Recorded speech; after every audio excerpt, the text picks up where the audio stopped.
You're at work and your phone buzzes, and it's a picture of your kid's big moments because you're juggling meetings, deadlines, school drop offs, and somehow you're trying to remember if there's milk in the fridge.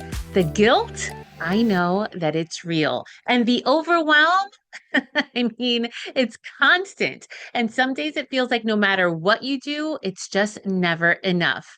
And that's our question for today. How do I handle the guilt of missing important moments because of work and the feeling of overwhelm from being a working mom?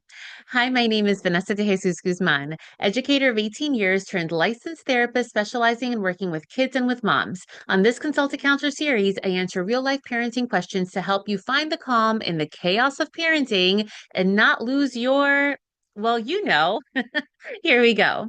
So, first, let me say that you are not alone. Mom guilt, I mean, it's kind of like it comes with a job description. But here's the truth, mama.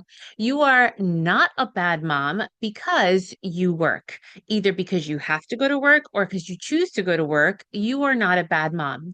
Also, you're not a bad employee because you're a mom. You're both things and you're doing your best at both things. So let's break this down and stick around until the last tip because it's the most important one. So the first tip I have for you is let's focus on shifting the mindset. Let's focus on instead of what you're missing, let's focus on what you're modeling. Your kids will see you working hard and showing up every day and building this life for them. And that is very, very powerful. So instead of saying I'm always missing things, try I'm teaching my kids resilience, dedication, a little bit of balance, and how you have to get it done. For example, my son right now is 11 years old, and I know that he has a deep appreciation for teachers because I myself was an educator and I stress that at home. And now that he sees me as an entrepreneur, he legit gives me business advice. The way that these YouTube videos have changed has been because of his advice. And watch out because I may be sharing his idea of Free to Be Mindful Plus one day soon. Tip number two is to let go of perfection. And I know this is hard, especially for my moms that want Pinterest ready looking type of things. But here is the hard truth. Something will always have to give. Always. And that is okay.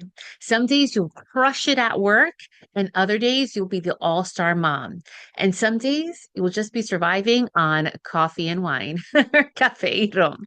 And hoping that no one really asks what's for dinner because you really just don't know. And that's absolutely normal.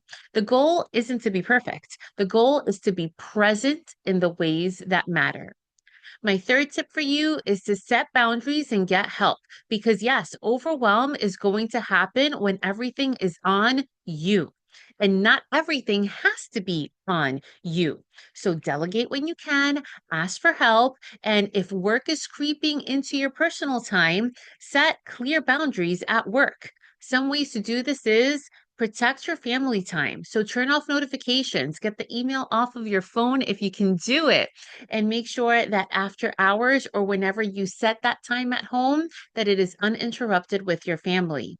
The second tip here is communicate your needs with your partner, with your kids, with your boss. And if you're your own boss, have a conversation with yourself too. Sometimes it is having that conversation with your partner, your spouse, and saying, I have a big project at work. I'm really going to need you to do extra tag teaming this week.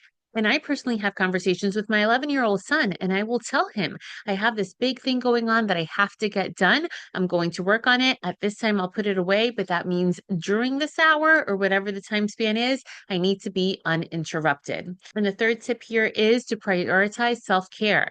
Even if it's 5 minutes, my friends, even if it's 10 seconds before you walk out of your car, take a moment to breathe for you. Letting go of control is hard, but it is necessary because there's no such thing as that perfect 50-50 balance. So we have to let go of the idea of perfection and know that we don't have to do it all. The fourth tip is to give yourself the same grace that you'd give your friend? Because I know you're probably much nicer and kinder to that friend than you are to yourself. Speak to yourself with kindness. Tell yourself, I am doing the best that I can, and that is enough.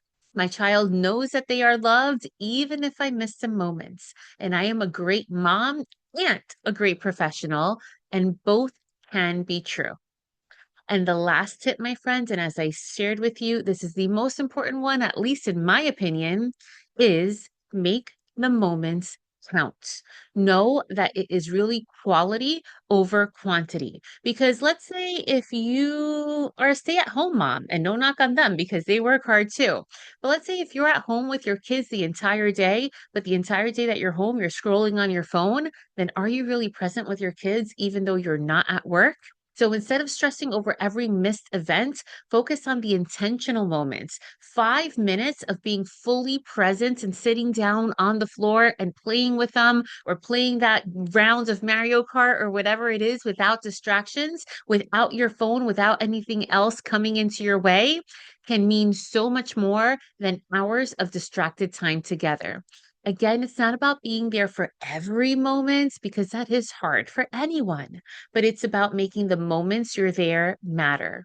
And if you are a mom friend, or as I like to say, an amiga mom who wants more support on this, whether it be virtual or in person, I invite you to visit my other page, amigamoms.com, to know how you can get that support so that this isn't just a one-time video, but an ongoing thing on a monthly basis.